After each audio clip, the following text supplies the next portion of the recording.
ఉన్న బంగారాన్ని విడిపించి ఆ రోజు ఆన్లైన్ రేటుకే మేము కొంటాం. Sharma gold company.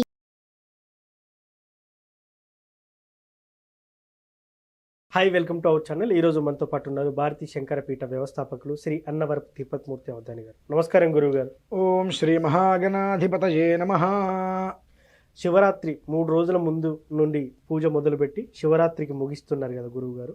సో ఆ క్రమంలో మీరు ఏదైతే పంచముఖి రుద్రాక్ష, త్రిముఖ రుద్రాక్ష అని ప్రసాదంగా ఇస్తున్నారట. సో దానివల్ల కూడా నన్ను కూడా చాలామంది అడుగుతున్నారు, దానివల్ల అసలు ప్రయోజనాలు ఏంటి? ఓం శ్రీ మహాగణాధిపతయే నమః. వసిష్ఠకుంభోద్భవ గౌతమాది మునీంద్ర దేవతార్చిత శేఖరాయ చంద్రార్క వైశ్వానరలోచనాయ తస్మై వకారాయ నమః శివాయ. ఓం శివాయ గురవే నమః. శివరాత్రిని పురస్కరించుకొని 6వ తారీఖు నుంచి 9వ తారీఖు ఉదయం వరకు కూడా అహోరాత్ర త్రయం అనేటువంటిది రుద్రాభిషేకం, రుద్ర సంపుటి మహామంత్ర పాశుపతాలతో మనం నిర్వర్తిస్తున్నాము. అయితే దీనికి మనం ప్రసాదంగా ఏమి ఇస్తున్నాము అంటే మీరు అన్నట్లుగానే 3 ముఖాలు, 4 ముఖాలు, 5 ముఖాలు కలిగినటువంటి రుద్రాక్షమాల, కంఠమాల ఇక్కడ వరకు వస్తుందండి. 54 పూసలు. ఓకే. ఇందులో ఇప్పుడు దీనివల్ల ఉపయోగం ఏమిటి అంటే మనం కొంచెం వెనక్కి దీని గురించి మనం తీసుకోవాలి. 3 ముఖాలు అనేటువంటి దానికి త్రిశూలేశ్వరులు అంటారు. ఆ రుద్రాక్ష త్రిశూలేశ్వర రుద్రాక్ష అంటే బ్రహ్మ విష్ణు మహేశ్వరులు అందులో ఇమిడి ఉంటారు. చతుర్ముఖములు అంటే మనకు ఋగ్యజుస్సామ అథర్వణ వేదాలు, 4 వేదాలు అందులో ఇమిడి ఉంటాయి.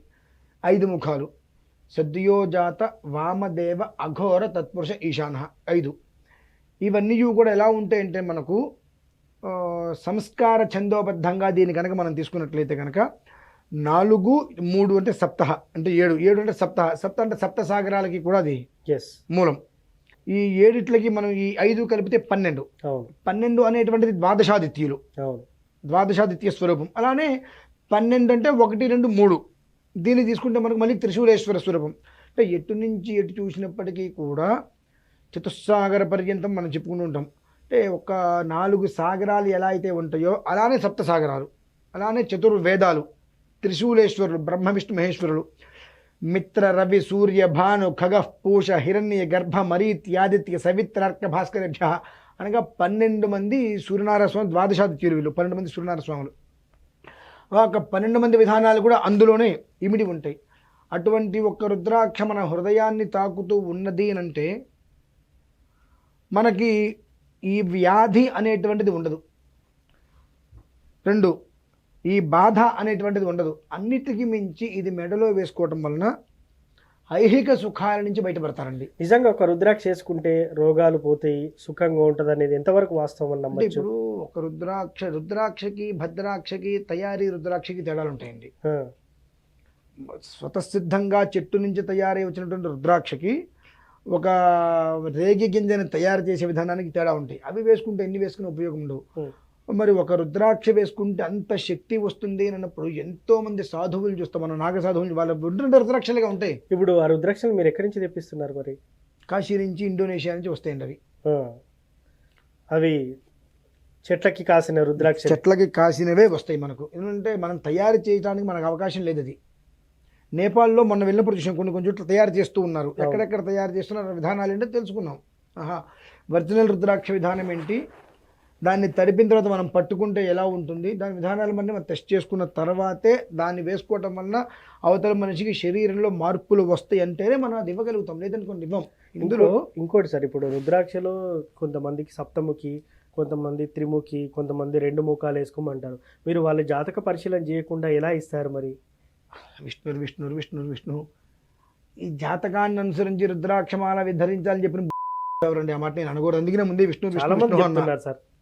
జాతకానికి రుద్రాక్షకి సంబంధం లేదండి, అది ముందు తెలుసుకోవాలి. బాగానే ఉంది, ఈ నక్షత్రం వాళ్ళు ఈ రుద్రాక్ష వేసుకోవాలి, ఈ రాశి వాళ్ళు ఈ రుద్రాక్ష వేసుకోవాలి అని. 32 వరకు 33 వరకు ముఖాలు ఉన్నాయి. మరి 33వ రాశి లేదు కదండి వేసుకోవడానికి. ఏంటి మనకు కొంచెం నాలెడ్జ్ ఉండాలి, ఆలోచన. మీరు 24 ముఖాలు వేసుకొని మీకు కలిసి వస్తుంది మీ రాశి ప్రకారం అంటారు.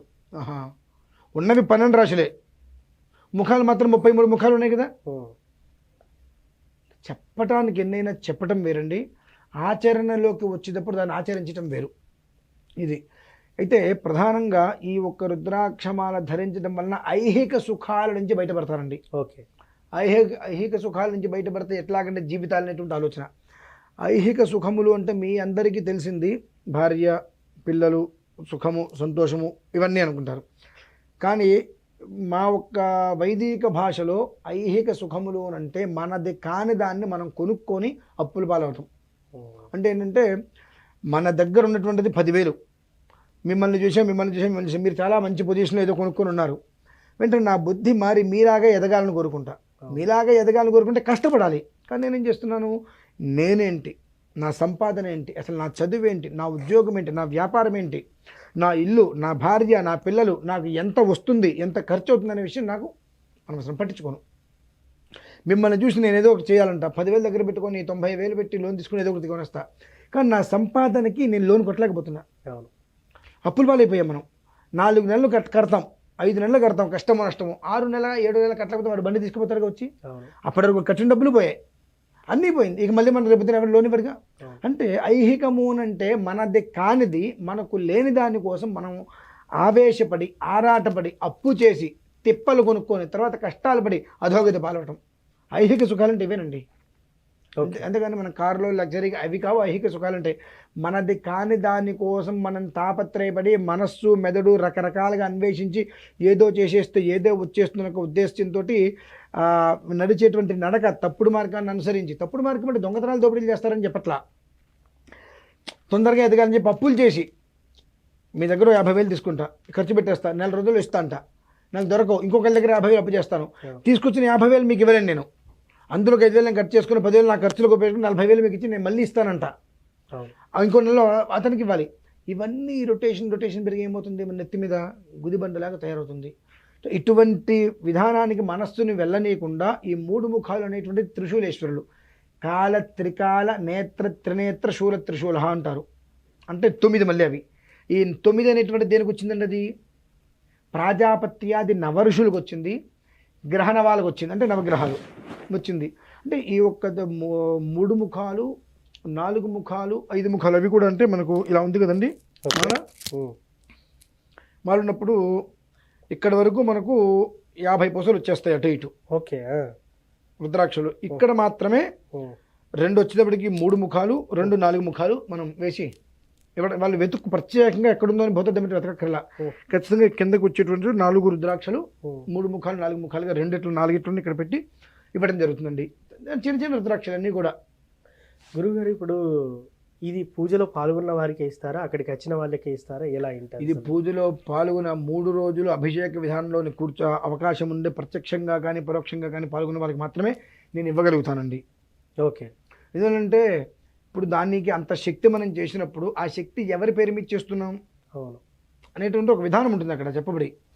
ఆ చెప్పినప్పుడు ఎవరికైతే మనం చేస్తున్నామో వారి మెడలో వేసుకోవడం వలన దాని ఒక శక్తిని వాళ్ళు తీసుకోగలుగుతారు. మామూలుగా మేమైతే మీకు డబ్బులు ఇచ్చేస్తాం, మాకు మాల్యం అంటే అమ్ముకోవాలంటే అది వేరే విధానం అండి. ఇట్లా మనం అమ్ముకోవాల్సిన అవసరం లేదు కదా.